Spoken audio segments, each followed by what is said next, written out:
Galatians 2 reading. The apostles accept Paul. Then 14 years later, I went back to Jerusalem again, this time with Barnabas, and Titus came along too. I went there because God revealed to me that I should go. While I was there, I met privately with those considered to be leaders of the church and shared with them the message I'd been preaching to the Gentiles. I wanted to make sure that we were in agreement, for fear that all my efforts had been wasted and I was running the race for nothing. And they supported me and did not even demand that my companion Titus be circumcised, even though he was a Gentile.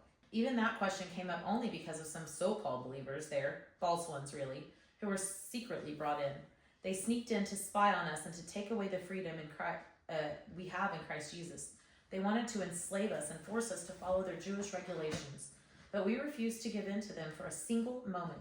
We wanted to preserve the truth of the gospel message for you, and the leaders of the church had nothing to add when I was preaching.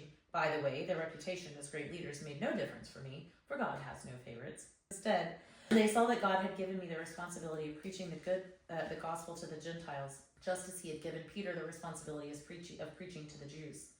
For the same God who worked through Peter as the apostle to the Jews has also worked through me as the apostle to the Gentiles. In fact, James, Peter, and John, who were known as pillars of the church, recognized the gift God had given me and accepted Barnabas and me as their co-workers.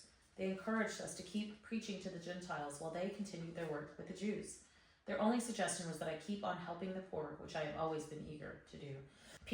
Paul confronts Peter. But when Peter came to Antioch, I had to oppose him to his face, for what he did was very wrong. When he first arrived, he ate with the Gentile believers who were not circumcised. But afterward, when some friends of James came, Peter wouldn't eat with the Gentiles anymore. He was afraid of criticism from these people who insisted on the necessity of circumcision. As a result, other Jewish believers followed Peter's hypocrisy, and even Barnabas was led astray by their hypocrisy. When I saw that they were not following the truth of the gospel message, I said to Peter in front of all the others, "Since you, a Jew by birth, have discarded the Jewish laws and are living like a Gentile, why are you now trying to make these Gentiles follow Jewish traditions? You and I are Jews by birth, not sinners like the Gentiles. Yet we know that a person is made right with God by faith in Jesus Christ, not by obeying the law. And we have believed in Christ Jesus so that we might be made right with God because of our faith in Christ, not because we have obeyed the law.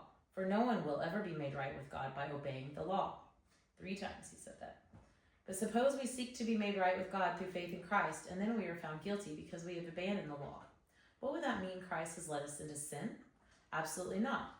Rather, I am a sinner if I rebuild the old system of law I already tore down. For when I tried to keep the law, it condemned me, so I died to the law. I stopped trying to meet all its requirements so that I might live for God. My old self has been crucified with Christ. It is no longer I who live, but Christ in me. Christ lives in me. So I live in this earthly body by trusting in the Son of God who loved me and gave himself for me. I do not treat the grace of God as meaningless, for if keeping the law could make us right with God, then there would be no need for Christ to die." Galatians 2 reading.